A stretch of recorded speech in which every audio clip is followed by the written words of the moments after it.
Cases of coronavirus are surging nationwide, and nearly 225,000 Americans died from COVID-19.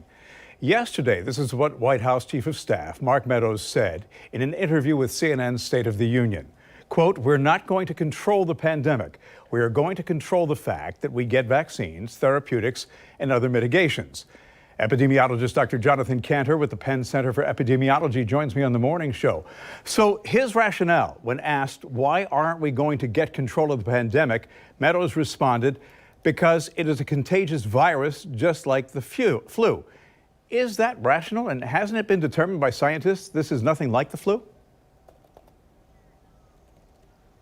Well, I think we're in a really challenging situation here. I mean, certainly, COVID-19 is not like the flu in the sense of the number of people that are going to get hospitalized, in the sense of the number of people that are getting very, very sick. And when we look at the demographics, obviously COVID-19 has a much, much higher rate of death, a much, much higher rate of complications. And listen, all we have to do is step back and say, we have no concerns this year, for example, that U.S. hospitals are going to fill up because of flu cases. We absolutely have that rising concern that U.S. hospitals are going to fill up related to COVID-19 cases. And at the same time, it's important to keep in mind that, if the argument is saying, listen, the pandemic is raging out of control in this country, then I think it is important to acknowledge that that is in fact the case. The pandemic is raging out of control in this country, and that therefore it is important that we focus on therapeutic options. Now, it's important to continue contact tracing. It's important to try to continue to contain it as much as possible. But are we going to contain this pandemic down to nothing at this point without having therapeutic options? All we have to do is look over to Europe and see that the answer is probably going to be no.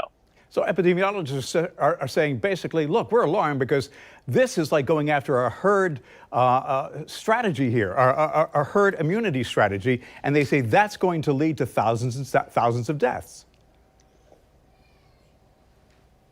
So, herd immunity is a thing. So, and that's, part of the difficulty here is that, you've got people that are saying all sorts of different things, and a lot of them really don't make any sense. For example, herd immunity, of course, herd immunity always happens when you get up to, let's say, 60, 70% of people being infected, depending on the transmissibility of the virus. So absolutely, every country in the world is going after a herd immunity strategy. The difference is that in 2020, a herd immunity strategy is to vaccinate everybody so that they're immune. In 1020, absolutely, the strategy would be, hey, let's throw up our hands and let everybody get sick. But, we're now in 2020, we have the opportunity to have vaccines. Those vaccines are really at our fingertips now. We run a marathon and we're, half a mile from the finish line now to throw up our hands and say, well, let's just allow people to get infected instead of allowing them to get a vaccine that will provide that herd immunity doesn't really make a lot of sense. Now let's talk about the vice president and herd immunity. Health experts questioned. White House officials claim that federal rules on essential workers allow the vice president to continue to campaign and not quarantine himself after being exposed to the coronavirus. Now, right now, he tested negative. Campaign duties are not like being a police or file official, but he's out there campaigning, exposing himself to others. Thoughts? Well, I think, this is a situation where we really need to have all the information, right? We need to know what are his real chances of having contracted the coronavirus, and what are his real chances of being transmissible, and then what are his chances of being able to transmit it to somebody else. So from what I understand, for example, he is being tested frequently. So if you have a negative PCR test, for example, or even a negative rapid antigen test, you're very unlikely to be transmissible at that point. He also, from what I understand, is wearing a mask until he's up on a podium or unless there aren't people really close to him. So, it's not like he's out there. If you said to me that the Pence campaign said that, it was a good idea for him to be out there, kissing babies, I would say absolutely not. That would be insanity. If he is, being smart about it and really maintaining distance and really, not wearing a mask in contexts where there isn't somebody very close to him so that he can kind of be seen, but he is not really in close contact with other people, then I think it becomes a much more tenable situation. Now let's talk about Florida. Florida's rising number of COVID-19 cases could be on the leading edge of a dangerous spike that may continue for months as the state remains wide open for business, tourism, education. Public health experts are warning.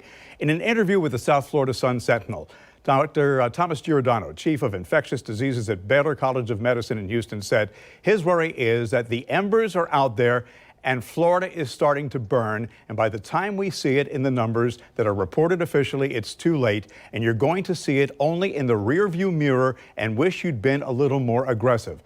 So apparently the White House Coronavirus Task Force as recently as October 11th cited early warning signs of an uptick here. And we're just finding out about it now. And some believe there's been an effort to obfuscate those numbers. Are you concerned that some people may be burying their head in the sand?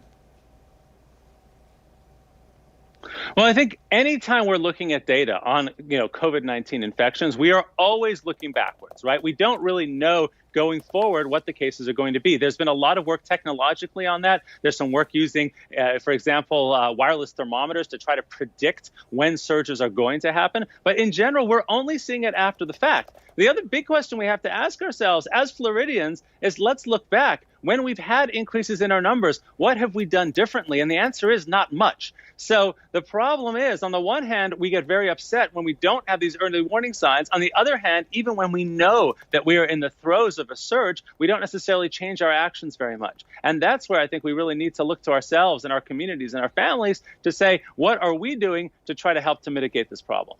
So what you're saying is wear a mask. Wear a mask, absolutely. Dr. Jonathan Kantor, thank you.